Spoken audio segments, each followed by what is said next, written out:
Hi, I'm Jonathan Edwards, and this is Be Still and Know, an opportunity for us to listen to God together. First, let's hear from the Bible. Jonah chapter 3, verses 1 to 3. Then the Lord spoke to Jonah a second time. Get up and go to the great city of Nineveh and deliver the message I have given you. This time Jonah obeyed the Lord's command and went to Nineveh, a city so large that it took 3 days to see it all. Jonah had learnt his lesson. He tried running away from God and spectacularly failed in the attempt.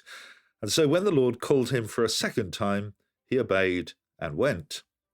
The task before him was colossal.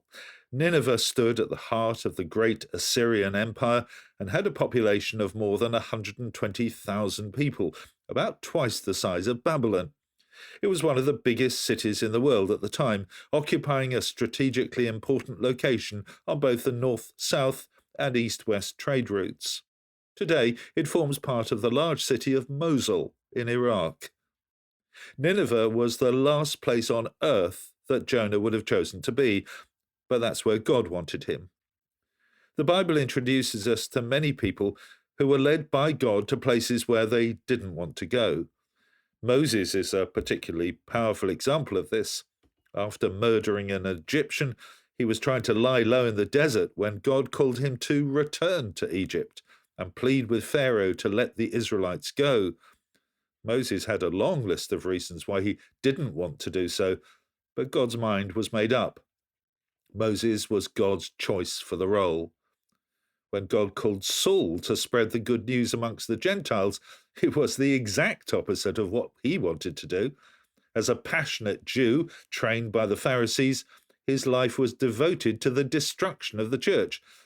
But God had different plans for him, and Saul, like Moses, found fulfillment as he obeyed the voice of God. I firmly believe that God often calls us to do work for him that is contrary to what we would wish for ourselves. So often I've heard Christians giving a testimony in which they've declared that where they went was the exact opposite of their plan and intention. The story of Jonah says to each of us that we need to be ready to obey the voice of God, even if he is leading us to something which we would never have chosen for ourselves. Let me pray with you. Loving Father, thank you that your will is always best.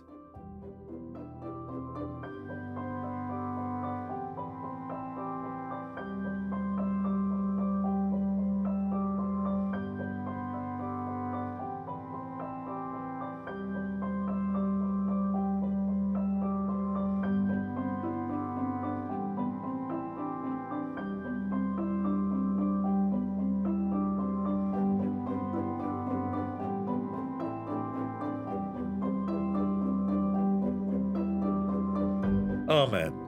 Thanks for listening. I hope you have a great day and that you'll join me every day for Be Still and Know here on Premier. And if you'd like to receive a free copy of our magazine, Voice of Hope, which contains all of these devotionals and much else besides, please visit premier.org.uk/Voice of Hope. God bless you.